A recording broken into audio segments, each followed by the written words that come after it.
Ladies and gentlemen,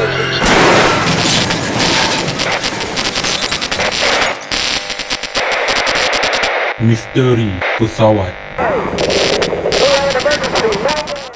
45 daripada 79 penumpang pesawat DC-8 Japan Airlines terselamat walaupun pesawat itu dikatakan patah tiga sebelum terhempas. Pesawat ini dikatakan dalam perjalanan dari lapangan terbang Haneda Tokyo ke lapangan terbang antarabangsa Changi Singapura dengan persinggahan di lapangan terbang Kai Tak, Hong Kong dan lapangan terbang Sultan Abdul Aziz Shah Subang, Malaysia. Malaysia digemparkan dengan satu tragedi pesawat sekitar kawasan Subang pada 27 September 1977 di mana cuaca ketika itu dilaporkan hujan lebat. Pada petang itu, sebuah pesawat Japan Airlines yang membawa 79 penumpang termasuk 10 anak kapal sedang melalui ruang udara di Malaysia. Malang tidak berbau, pesawat McDonnell Douglas DC milik Japan Airlines ini terhempas di ladang getah Elmina kira-kira 32 km dari Kuala Lumpur sehingga mengorbankan 33 penumpang dan anak kapal. Pekerja ladang yang tinggal di situ langsung tidak mendengar sebarang letupan akibat cuaca yang terlalu buruk. 200 pekerja estet Elmina nyaris maut apabila pesawat itu terhempas tidak jauh dari kediaman mereka. Malah, kira-kira 300 pokok getah musnah di rempuh pesawat itu. Hasil siasatan pasukan polis mendapati orang awam tidak menyedari akan kejadian tersebut serta tidak melihat ada sebarang kejadian ketika pesawat tersebut terhempas. Bahkan,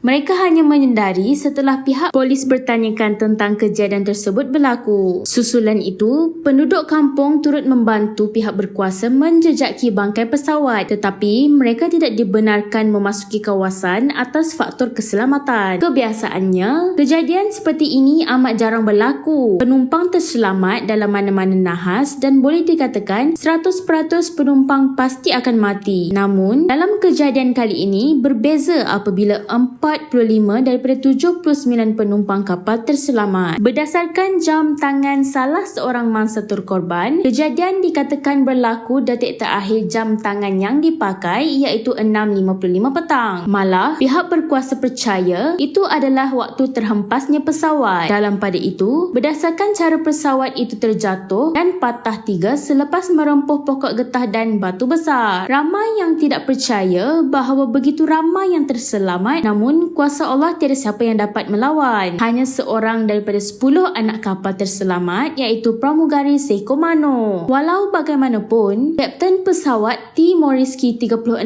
tahun yang mempunyai pengalaman melakukan 6,500 jam penerbangan dan perkhidmatan dengan Japan Airlines sejak 1965 turut terkorban. Menara kawalan dikatakan mengarahkan pesawat supaya turun ke paras 4,000 kaki dipercayai akibat cuaca buruk. Sebaik sahaja pesawat itu terbang rendah, ia dikatakan memecah ladang getah dan memotong pokok sehingga meranapkan kawasan berkenaan menjadikan ladang itu seperti padang besar. Bagaimanapun, tiada pihak dapat mengesahkan punca sebenar kejadian melainkan keadaan cuaca yang buruk ketika nahas. Pasukan penyelamat mengatakan bahagian pesawat bertaburan di merata tempat dan cebisan mayat mangsa juga ditemui berkecai dan hancur. Menteri Hal Ehwal Dalam Negeri ketika itu, Tan Sri Ghazali Syafiee, memuji kecekapan juruterbang ketika mendarat cemas kerana berjaya menyelamatkan ramai nyawa penumpang. Beberapa minggu selepas itu, kotak hitam ditemui di dalam bangkai pesawat dan dibuka di hadapan semua pihak berkuasa 3 negara iaitu Malaysia, Jepun dan Australia untuk mencari punca nahas. Pasukan pakar Japan Airlines dan syarikat McDonnell Douglas dari Amerika Syarikat turut menyiasat di tempat kejadian. Laporan penyiasatan Jabatan Penerbangan Awam DCA mengatakan pada masa kemalangan, cuaca di sekitar lapangan terbang buruk. Pesawat berada pada sistem navigasi radio jarak jauh omni arah frekuensi yang sangat tinggi untuk sesebuah pesawat. Penyelidikan membuktikan bahawa penyebab kemalangan itu kerana kapten yang telah menurunkan pesawat ke tahap minimum tanpa dapat melihat landasan dengan jelas. Hal ini menyebabkan pesawat terhempas sebelum sampai ke lapangan terbang. Ditambah dengan keadaan cuaca yang buruk telah menyumbang kepada kemalangan. Malah, pembantu juruterbang juga tidak membantah kapten kerana telah melanggar peraturan. Maka, dengan kenyataan dikeluarkan oleh DCA, kesatan kemalangan pesawat ini dianggap telah berakhir. Kita doakan semoga mangsa-mangsa terkorban ditempatkan dalam kalangan orang-orang yang beriman.